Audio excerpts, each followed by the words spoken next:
Shalom again from remote Yerushalayim. We're continuing in our series in Eretz Yisrael in the Parashah, and we've come to Parashah's Vayechi.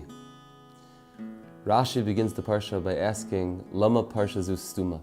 Why is it that Parashah's Vayechi is stuma?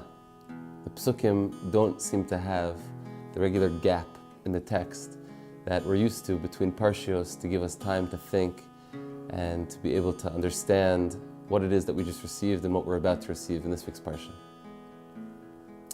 Rashi writes that the text of the Torah itself is ki'ilu, closing in on itself, as the Jewish people descend into Egypt. Nistimu eineim v'liban shel Yisrael, the eyes and the hearts of the Jewish people are being stuffed and are being clogged as we're entering into Egypt, because as we know, when a Jew is being thrown out of his natural environment, when a Jew is being tossed from Eretz Yisrael into Egypt, there's a certain closing of the heart. When I read this Rashi, I often think of the Jewish people being given a few minutes to gather their belongings, as the Nazis are telling them, you have to gather in the town square. You can imagine at such a time a person's eyes, a person's heart aren't exactly acting in the normal fashion.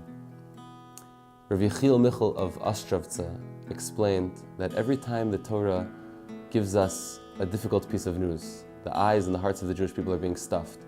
Simultaneously, Hashem is giving us a little bit of light at the end of the tunnel. Hashem's giving us something to hold on to be able to get through the hard times.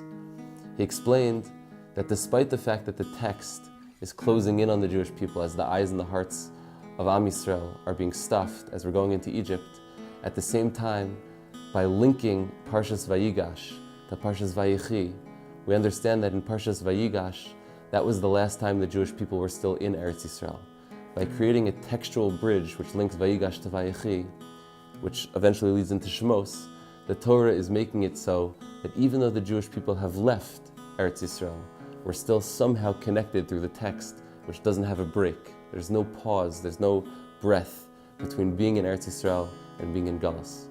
This is Hashem's way of telling us that even as the Jewish people in large numbers remain outside of Eretz Yisrael, the text of the Torah itself that we're reading this week, which is still connected to the Parashah of Vayigash, where the Jewish people are still in Eretz Yisrael, means that the inability for the bond of a Jewish person to be broken between Eretz Yisrael and the soul of a Jew, this is something which is essential to our personality, to our nation, to our people. Hashem should help us that as we read Parashas Vayigash, we reinvigorate ourselves with the connectivity to Eretz Yisrael, to Am Yisrael, and ultimately, by being still connected through the text of Parashas Vayigash to Vayechi, will be zoche that all of Am Yisrael return to Eretz Yisrael with the Gula Shlema of Amitas from Amen.